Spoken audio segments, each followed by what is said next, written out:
مولاي صل وسلم دائما أبدا على حبيبك خير الخلق كلهم.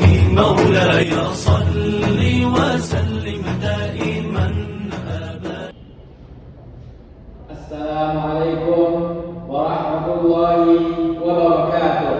وعليكم السلام ورحمة الله وبركاته.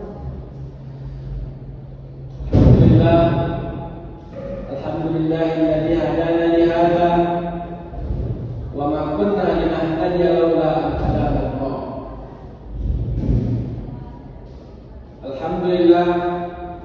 الحمد لله رب العالمين وبه نستعين وعلى أمر الدنيا والدين وعلى آله وصحبه أجمعين. أشهد أن لا إله إلا الله وأشهد أن محمدا عبده ورسوله لا نبي بعده. إن الحمد لله نحمده ونستعينه ونستغفره ونعوذ بالله من شرور أنفسنا ومن سيئات أعمالنا. من يهد الله فلا مضل له ومن يضلل فلا هادي له. أشهد أن لا إله إلا الله وأشهد أن محمدا عبده ورسوله لا نبي بعده. الحمد لله رب العالمين والصلاة والسلام على أشرف الأنبياء والمرسلين وعلى آله وأصحابه رسول الله أجمعين. أشهد أن لا إله إلا الله وأشهد أن محمدا عبده ورسوله لا نبي بعده. أما بعد فيا أيها الحاضرون أوصيكم ونفسي بتقوى الله وطاعته لعلكم تفلحون. معاشر المسلمين رحمكم الله.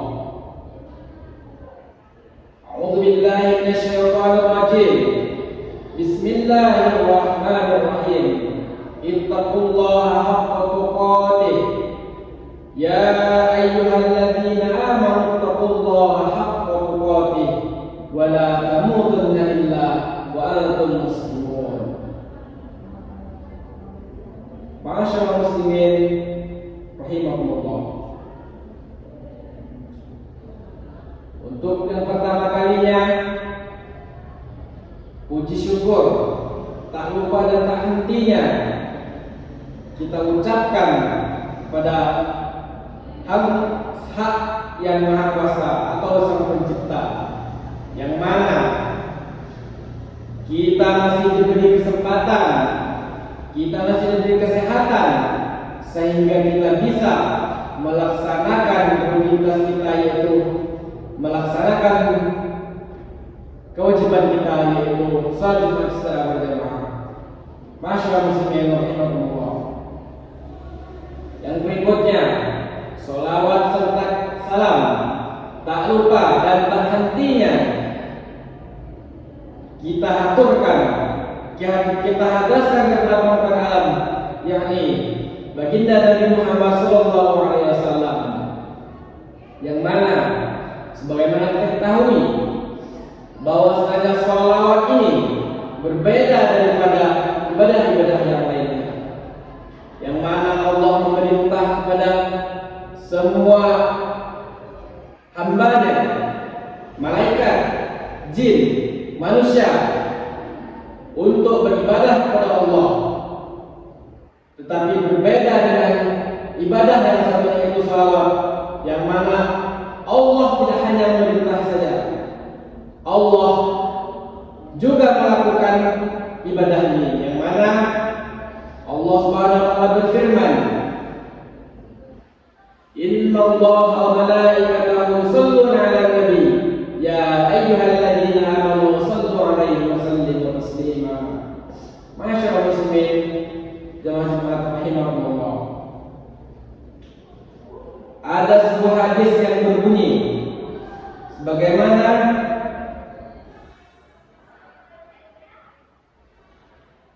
umum jumudus salat. As-salatu imaduddin. Faman aqamaha faqad aqamaddin. Wa man hadamaha faqad hadamaddin. Sebagaimana hadis ini sangat populer di kalangan umat Islam, di kalangan kita. Sangat sering kita jumpai di kehidupan sehari-hari kita. Yang mana sholat adalah salah satu hal atau kewajiban yang wajib kita laksanakan. Sebagaimana arti dari hadis tadi, barang sholat itu adalah tiangnya agama, kunci dari berdirinya sebuah agama. Barang siapa yang melaksanakan, barang siapa yang menunaikan, barang siapa yang menjalankan atau mendirikan sholat, maka sesungguhnya siapa orang yang melaksanakan sholat, sungguhnya ia telah mendirikan agama yang sendiri atau mengokohkan agama yang sendiri. Tapi sebaliknya, siapa orang yang meninggalkan, yang tidak melaksanakan,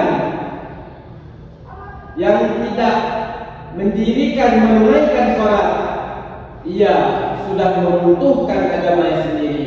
Masyaallah muslimin rahimahullah.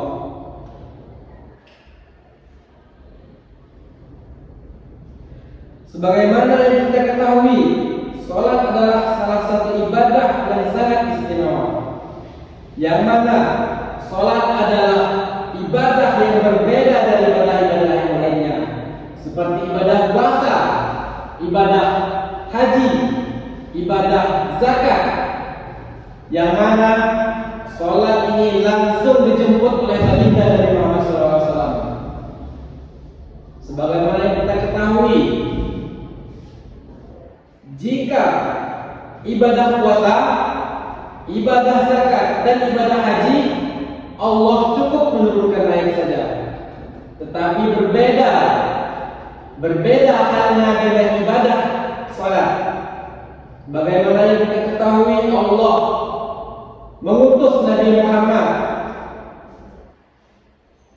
yaitu dalam peristiwa Isra wal Mi'raj, yang mana Nabi Muhammad diberangkatkan dari Masjidil Haram hingga ke Masjidil Aqsa. Lalu akhirnya Nabi Muhammad menjemput salat, yang mana awalnya 50 waktu, yang sekiranya umat Nabi Muhammad tidak kuat untuk melakukannya, maka dikurangi hingga menjadi 5 waktu. Yang mana banyak sekali dibahas, banyak sekali ulama-ulama yang menjelaskan, yang membahas terkait peristiwa Isra wal Mi'raj ini. Sebagaimana salah satu kitab yang pernah saya baca, itu kitab yang bernama Ad-Dardir, karangan dari Syekh Alim Ulama Ahmad Ad-Dardir. Masyaallah muslimin rahimahumullah. Allah telah sampaikan dalam firman-Nya betapa pentingnya menjaga sholat. Sholat adalah salah satu kebutuhan dalam diri kita, bukan hanya kewajiban, bukan hanya sebuah hal yang hanya untuk ditunaikan atau sebuah kewajiban. Akan tetapi terbukti bahwa Allah telah menegaskan siapa orang yang salat, Allah menjauhkan dari perkara yang buruk, perkara yang keji, perkara yang munkar.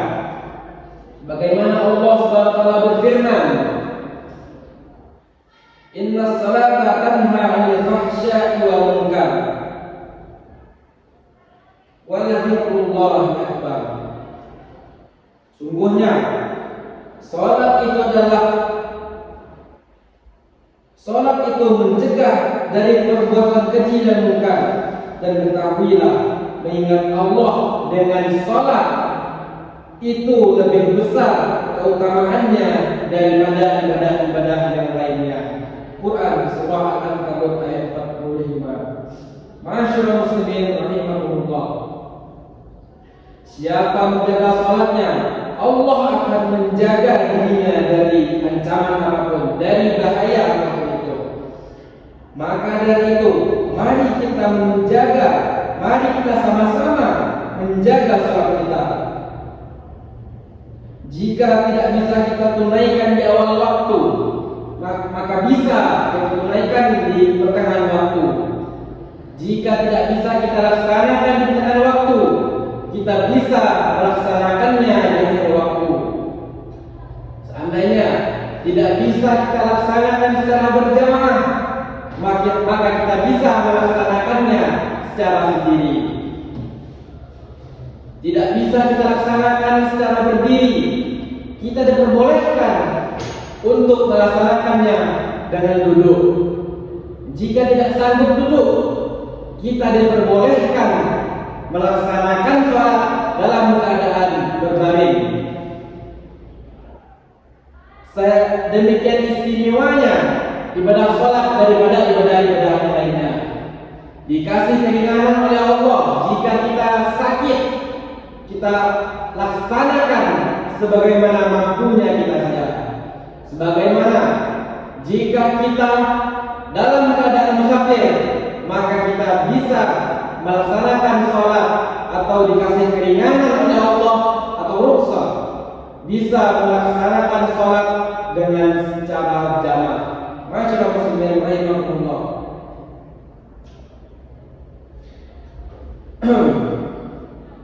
Sangat banyak perdebatan antara hadis, yang mana hadis yang berbunyi man taraka sholatan muta'ammidan faqad kafara jahra.